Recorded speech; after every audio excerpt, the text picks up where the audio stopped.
तो इमेज मेरे पास है जी। सबसे पहले हम इसको डबल क्लिक करते हैं और इस इमेज को जो होगा इसको ओके कर देते हैं ताकि ये अनलॉक हो जाए। उसके बाद जो सबसे पहले इसको बैकग्राउंड रिमूव करने का जो टूल है वो आ जाएगा। यहाँ पर हम जाएंगे और यहाँ पे आपको मिलेगा टूल, ये मैजिक वॉन्ड टूल। ठीक है जी, फोर्थ वन आप देख सकते हैं वहाँ पर, और यहाँ पे मैजिक वॉन्ड टूल है। यहाँ पे इसको अपने टूल को सेलेक्ट कर लेना है। सेलेक्ट करने के बाद आपने बैकग्राउंड को क्लिक करना है। जैसे येलो बैकग्राउंड है, मैं जस्ट उस पर क्लिक करूँगा। जैसे क्लिक करूँगा आप देख सकते हो कि ऑटो ये डॉटेड आउटलाइंस आपको ये शो हो रही होंगी, और ये आपको रिप्रेजेंट कर रहा है, ये बता रहा है कि आपकी कौन कौन सी जो बैकग्राउंड इमेज है वो सिलेक्ट उसने ऑटो कर ली है। तो ये नज़र आ रहा है मुझे कि बिल्कुल परफेक्टली उसने सेलेक्ट कर लिया हुआ है। उसके बाद आप कीबोर्ड से डिलीट का बटन दबाएं और एक दफ़ा क्लिक कर दें, यानी कि इसको डीसेलेक्ट हो जाएगा magic wand tool, and that's it.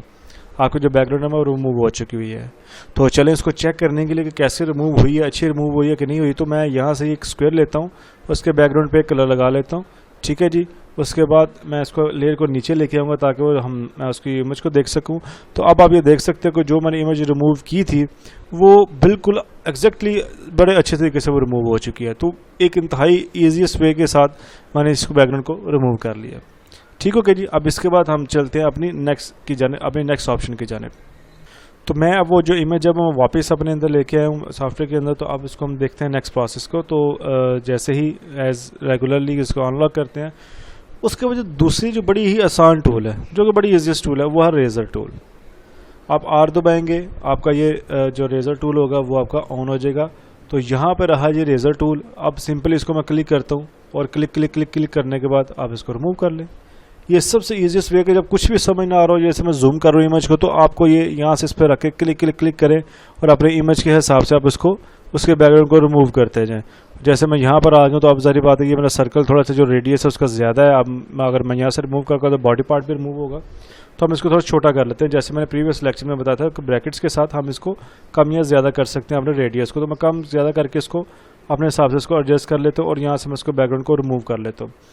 अब ये जो प्रोसेस है नो डाउट के बहुत ही बेसिक है, बहुत ही ज़्यादा ये बेसिक प्रोसेस है ये वाला बैकग्राउंड रिमूव करने का। बट वही बात है कि हमारे पास ऑप्शन सारी मौजूद होनी चाहिए कि किसी भी वे पे हमें कुछ चीज़ समझ ना आ रही हो तो हम उस पर जाकर वो काम को कर सकें। ये टाइम टेकिंग काम है, सारी बात अभी आप जैसे देख रहे हो कि मैंने अभी इतने टाइम के अंदर सिर्फ इतना सा पार्ट इसका रिमूव कर सका हूँ। तो ये जो ऑप्शन है इसमें काफ़ी ज़्यादा टाइम लगता है, बहुत ज़्यादा टाइम टेकिंग काम है। तो बट इसको एज ऑप्शन के तौर पर यूज़ कर सकते हैं और बाकी सारा प्रोसेस सारी बातें कंप्लीट करेंगे तो प्रोसेस कंप्लीट हो जाएगा। तो टाइम बचाने के लिए मैं बाकी प्रोसेस नहीं कर रहा इसमें। तो बस जितना रिमूव किया उसके पीछे बैकग्राउंड लगा के चेक करते हैं कि जो मैंने रिमूव किया था वो अच्छे तरीके से वो यहाँ पर रिमूव हो चुका हुआ है। तो ये एक दूसरा तरीका था बैकग्राउंड को रिमूव करने का। तो अब हम चलते हैं अपने आज के लास्ट और थर्ड वे की जानिब बैकग्राउंड को रिमूव करने के लिए। तो इसको करते हैं जी अनलॉक, थोड़ा सा जूम कर लेते हैं।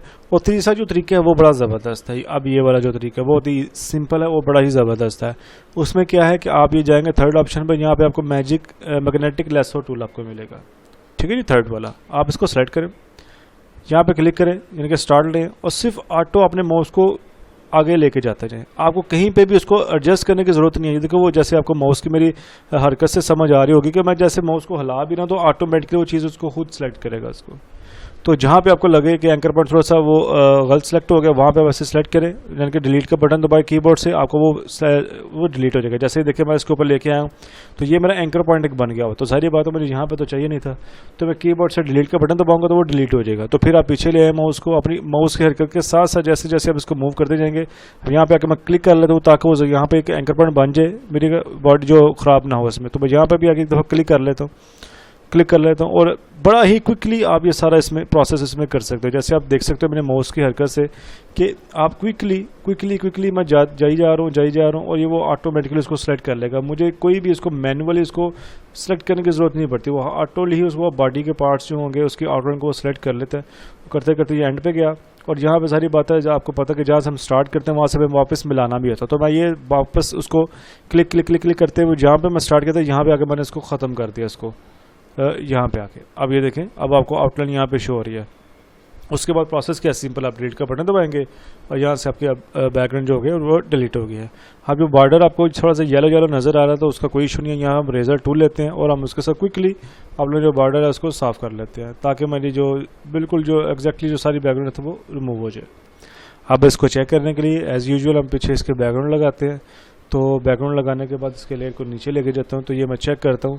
तो आप ये देख सकते हैं कि कंपैरेटिवली पहले दोनों की निस्बत ये वाली जो बैकग्राउंड है वो थोड़ी सी ज़्यादा नीट मुझे लग रही है, कि ज़्यादा अच्छे तरीके से ये रिमूव हो चुकी हुई है।